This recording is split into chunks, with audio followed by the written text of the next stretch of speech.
खबरों में आगे बढ़ेंगे। रक्षा विशेषज्ञ और नीति अध्ययन सोसाइटी के निदेशक उदय भास्कर ने ईरान की परमाणु सुविधाओं पर हाल ही में अमेरिकी सैन्य हमले की कड़ी आलोचना की है और इसे गैर जिम्मेदाराना और अंतर्राष्ट्रीय कानून के दायरे में नहीं बताया है। भास्कर ने अमेरिकी राष्ट्रपति डोनाल्ड ट्रंप द्वारा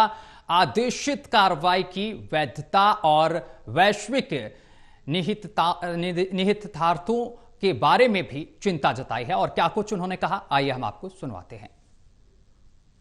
ने अभी जो ईरान के परमाणु फैसिलिटीज के ऊपर जो उन्होंने हमला किया है, मैं समझता हूं कि ये अभी जो इजराइल ईरान के बीच में जो जंग था, इसका एक भारी एस्केलेशन जरूर हुआ है, क्योंकि अमेरिका बहुत ही शक्तिशाली देश है और यदि वो इजराइल के पक्ष में अपनी सैनिक क्षमता को प्रयोग कर रहे हैं, अर्थात यही है कि एस्केलेशन जरूर हुआ है। इसके कई नतीजे हैं। सबसे पहले मैं कहूंगा कि ये एक प्रकार से गैर कानूनी है, अमेरिका का जो हरकत है, जो एक्शन है, और गैर जिम्मेदारन भी है। कारण ये क्योंकि अंतर्राष्ट्रीय नियम और सिद्धांतों के मुताबिक अगर एक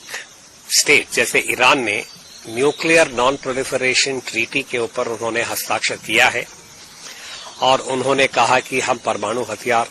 के दिशा में नहीं जा रहे हैं, उनको एनरिचमेंट, यूरेनियम एनरिचमेंट करने का हक जरूर है।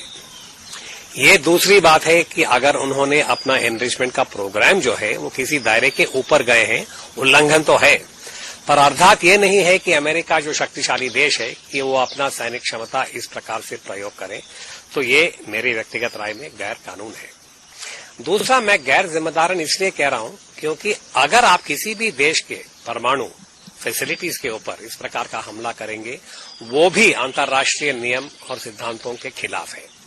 क्योंकि एक कन्वेंशन है, अंतर्राष्ट्रीय कन्वेंशन, जिससे सब देशों ने यह स्वीकार किया है कि जो भी हो, सिविलियन न्यूक्लियर फैसिलिटीज